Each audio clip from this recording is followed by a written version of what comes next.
నమస్తే. నేను మీ కుప్ప పద్మిని. ఇన్నాళ్ళు మీ సపోర్ట్‌ని నాకందిస్తూ, మీ ప్రేమని నాకందిస్తున్న ప్రతి ఒక్కరికి కృతజ్ఞతలు. ఇప్పుడు చూడబోతున్న ఈ వీడియో కూడా ఖచ్చితంగా మీకు ఉపయోగపడుతుంది. లైక్, షేర్ అండ్ సబ్స్క్రైబ్ చేసి మీ ఇష్టాన్ని, అలాగే మీ సపోర్ట్‌ని నాకందించండి. అలాగే ఈ వీడియో పట్ల మీ అభిప్రాయాన్ని కామెంట్ సెక్షన్‌లో కామెంట్ చేసి నాకు తెలియజేయండి. నమస్తే. ఓం శ్రీ గురుభ్యో నమః. కర్కాటక రాశి వాళ్ళకి క్రోధినామ సంవత్సరంలో ఏ విధంగా ఉండబోతుందో ఒకసారి చూస్తే, పునర్వసు నక్షత్రం 4వ పాదంలోను, పుష్యమి నక్షత్రం 1, 2, 3, 4 పాదాల్లో జన్మించిన వాళ్ళు, ఆశ్లేష నక్షత్రం 1, 2, 3, 4 పాదాల్లో జన్మించిన వాళ్ళందరూ కూడా కర్కాటక రాశి జాతకులు అవుతారు. కర్కాటక రాశి వాళ్ళకి 14 ఆదాయంగా ఉంటుంది, వ్యయం 2గా ఉంటుంది, రాజ్యపూజ్యం 3 ఉంటుంది, అవమానం 3గా ఉంటుంది. ఈ రాశి వారి అందరికీ కూడా గురువు మరి రాజ్యమున ఉండటం వల్ల సువర్ణమూర్తిగాను, తదుపరి లాభంలో ఉండటం వల్ల తామ్రమూర్తిగాను, ఈ శని ఈ ఈ సంవత్సరం అంతా కూడా శని అష్టమంలో ఉండటం వల్ల రజతమూర్తిగాను, రాహుకేతులంతా కూడా ఈ సంవత్సరం అంతా కూడా సువర్ణమూర్తులుగా ఉంటారు. వ్యవసాయదారులకి అనుకూలంగా ఉండటం, అలానే ఇతరుల సహాయం చేత వ్యవసాయ అభివృద్ధి బాగా గణనీయంగా పెరగటం, అలానే వ్యాపారులకి ఆదాయం సమృద్ధిగా ఉండటంతో పాటు విద్యార్థులు కూడా పరీక్షల్లో ఉత్తీర్ణత సాధించే అవకాశం ఉంటుంది. అలానే వ్యాపారం చేస్తున్న వాళ్ళు కానీ భాగస్వామ్య వ్యాపారం కానీ బాగా చేసుకోవచ్చు. ఎందుకంటే కర్కాటక రాశి వాళ్ళకి ముఖ్యంగా అష్టమ స్థానంలో శని, నవమ స్థానంలో రాహు, దశమ ఏకాదశ స్థానంలో గురువు యొక్క సంచారం అనేది ఉంది. దశమ స్థానంలో గురువు ఏప్రిల్ వరకు ఉంటుంది. ఏప్రిల్ 30వ తారీఖు వరకు ఉంటుంది. మే 1వ తారీఖు నుంచి ముఖ్యంగా వాళ్ళకి ఏకాదశ స్థానంలో గురువు యొక్క సంచారం వల్ల అనుకూలమైన ఫలితాలు జరిగే అవకాశం ఎక్కువగా ఉంటుంది. అంటే గురువు బాగుంటాడు అంటే ఆర్థిక పరంగా ఆదాయం అనేది బాగా పెరుగుతుంది. అంటే వాళ్ళకి ఏ పని చేసినా సర్వకార్య విజయం లభించే అవకాశం ఎక్కువగా ఉంటుంది. భాగస్వామ్య వ్యాపారంలో పెట్టుబడి పెట్టచ్చు. భాగస్వామ్య వ్యాపారం బాగా కలిసొచ్చే అవకాశం ఉంటుంది. ఉద్యోగస్తులకు ప్రమోషన్లు, చిరు వ్యాపారులకి వ్యాపార పరంగా అనుకూలంగా ప్రయత్నాలు జరిగే అవకాశాలు ఒకటి ఉంటాయి. అంటే గురువు బాగున్నాడు. గురువు బాగుండటం వల్ల ఆర్థిక పరంగా అనుకూలమైన ఫలితాలు జరిగే అవకాశం ఒకటి ఉంటుంది.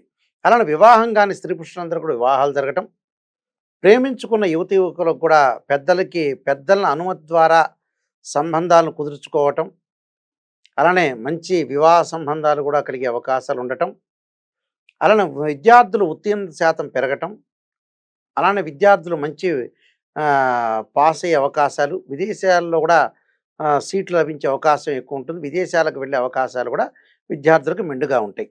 అలానే పరీక్షల్లో ఉత్తీర్ణత సాధించే అవకాశాలు ఉండటం, దాంతోపాటు వ్యాపారులకు ఆదాయం బాగా పెరగటం, ప్రస్తుతం ఏదైతే వ్యాపారం చేస్తున్నారో వాటన్నిటికంటే కూడా అదనంగా ఇతర వ్యాపారాలు చేసి ప్రభుత్వానికి ఆదాయాన్ని పెరిగే మార్గంగా ఆలోచన చేసే అవకాశాలు, ప్రభుత్వానికి చెల్లించాల్సిన వృత్తుల వారు అనేక రకాలైన ప్రోత్సాహకరమైన లభించే అవకాశం ఎక్కువ ఉంటుంది. సంఘంలో మాత్రం గుర్తింపు లభించే అవకాశం ఉండటం, అలానే వీళ్ళకి సాంకేతిక రంగంలో ఉన్న వ్యక్తులకి కుటుంబంలో సంఘంలో వాళ్ళకి కుటుంబంలో గౌరవ మర్యాదలు బాగా పెరిగే అవకాశం ఉంటుంది. కొన్ని రంగముల వాళ్ళకి లాభప్రదంగా ఉండే అవకాశం ఉంటుంది. రాజకీయ రంగం వారికి కూడా కీర్తి ప్రతిష్టలు బాగా పెరుగుతాయి. ఇంటా బయట సంతోషకరమైన వాతావరణము, అలానే చేపట్టి విజయవంతంగా పూర్తి చేసే అవకాశం ఉంటుంది. కులవృత్తుల వారికి కూడా ప్రోత్సాహకరంగా ఉండటం ఒకటి. అలానే విందులు వినోద కార్యక్రమాల్లో చురుగ్గా పాల్గొనే అవకాశం ఉంటుంది. విద్యార్థులు ఉన్నత చదువులకై చేయు ప్రయత్నాలు కూడా వాళ్ళకి సఫలీకృతం అయ్యే అవకాశాలు ఉంటాయి. అలానే వ్యాపార పరంగా అనుకూలంగా ఉంటుంది. స్థానభ్రంశం చెందే అవకాశం ఉంటుంది. కర్కాటక రాశి వాళ్ళకి 3వ స్థానంలో కేతు వల్ల కూడా కోర్టు సమస్యలు పరిష్కారం చేయటం, అన్నదమ్ముల మధ్యలో సఖ్యతగా ఉండటం, స్థానభ్రంశము, బంధుమూలకంగా కొంత అనారోగ్యం చేయటం అవకాశం ఉంటుంది. ఆకస్మికంగా ప్రయాణాలు జరిగే అవకాశం ఉంటుంది. అలానే ఏప్రిల్ వరకు కూడా ఆర్థిక పరంగా కొంత వెతుకులాట, అంటే మే నుంచి గురువు చాలా బాగుంటాడు కాబట్టి అనుకూలమైన పరిస్థితులు జరిగే అవకాశం ఎక్కువ ఉంటుంది. అలానే గౌరవ హాని జరిగే అవకాశం అనేది ఒకటి ఉండటం, అలానే ప్రధానంగా కొన్ని ప్రమాదాలు అపనిందలు జరిగే అవకాశాలు ఉంటాయి. అయితే ఇక్కడ వీళ్ళందరికీ కూడా సంతాన వృద్ధి కలుగుతుంటుంది. గౌరవము, యత్నకార్య సిద్ధి, ఉత్సాహంగా ఉండటము, కీర్తి వృద్ధి, బలము, తేజస్సు, ఈ సంవత్సరం అంతా కూడా కొంత అనుకూలమైన ఫలితాలు, కొంత లాభము, జయము, ప్రోత్సాహం కలిగే అవకాశం బాగా ఎక్కువ ఉంటుంది. భూగృహ వివాదాలని సానుకూలంగా ఈ సంవత్సరం అంతా కూడా పూర్తి చేస్తారు. మొత్తం మీద శుభ ఫలితాలు ఎక్కువగా జరిగే అవకాశం ఉంటుంది. కొంత ఆరోగ్య విషయంలో కొద్దిగా జాగ్రత్తగా ఉంటే సరిపోతుంది. అయితే ఈ రాశి కర్కాటక రాశి వాళ్ళకు ముఖ్యంగా మంచి అనుకూలమైన ఫలితాలు సాధించడానికి అవకాశాలు మెండుగా ఉంటాయి. దానికి ఏకాదశ స్థానంలో గురువు యొక్క సంచారం, అలానే తృతీయ స్థానంలో కేతు యొక్క సంచారం వల్ల అనుకున్న పనులన్నీ కూడా సాధించే అవకాశం ఉంటుంది. సాధించడమే కాదు, ఆర్థిక పరంగా స్థితిగతులు కూడా మారే అవకాశాలు ఎక్కువగా ఉంటాయి. అంటే ప్రతి పనిలో కూడా కొంత విజయం సాధించే అవకాశం అనేది ఎక్కువగా ఉంటుంది. దాన్ని మనం దృష్టిలో పెట్టుకొని ముందుకు వెళ్ళాలి.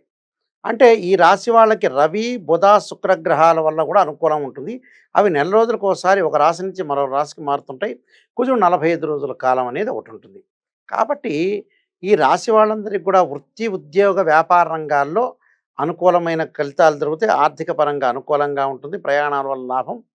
బంధువులతోటి కొంత జాగ్రత్తగా వ్యవహరించి ముందుకు వెళ్ళాలి. స్నేహితులతోటి కూడా కొంతగా జాగ్రత్తగా వ్యవహరించి ముందుకు వెళ్ళాలి. అలానే సాంకేతిక రంగం వాళ్ళకు కూడా అనుకూలమైన ప్రయత్నాలు సఫలీకృతం అయ్యే అవకాశాలు ఉంటాయి. అలానే గౌరవ మర్యాదలు కూడా పెరిగే అవకాశం ఎక్కువ ఉంటుంది. అలానే కోర్టు సమస్యలు కూడా పరిష్కారం పడటం ఒకటి, విద్యార్థులకు మంచి విశ్వవిద్యాలయంలో సీట్ వచ్చే అవకాశం ఒకటి ఉండటం ఒకటి.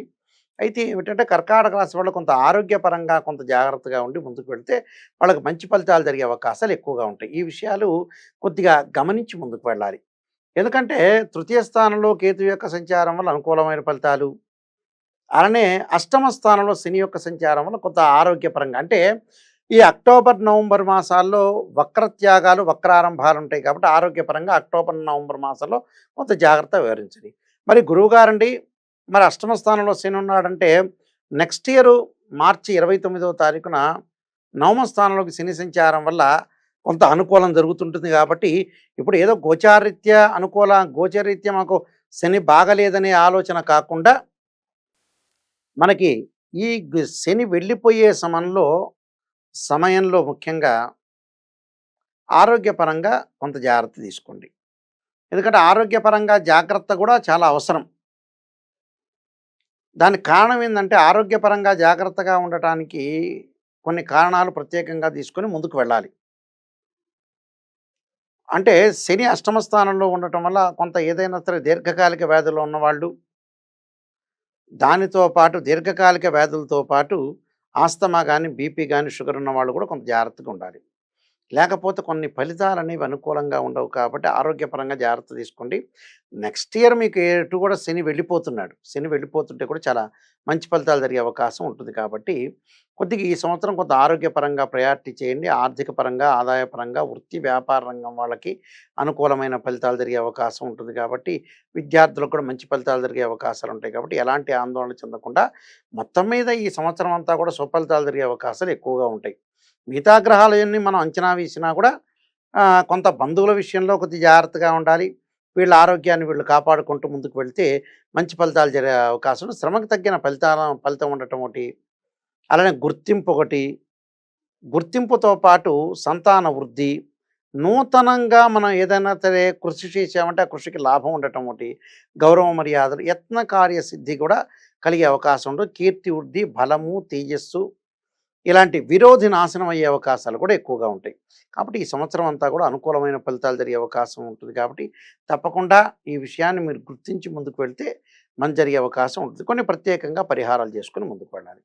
కర్కాటక రాశి వాళ్ళు ఎలాంటి పరిహారాలు చేసుకోవాలంటే, ఆయుర్వృద్ధి కలగటానికి శనికి నువ్వుల నూనెతో అభిషేకం చేయాలి.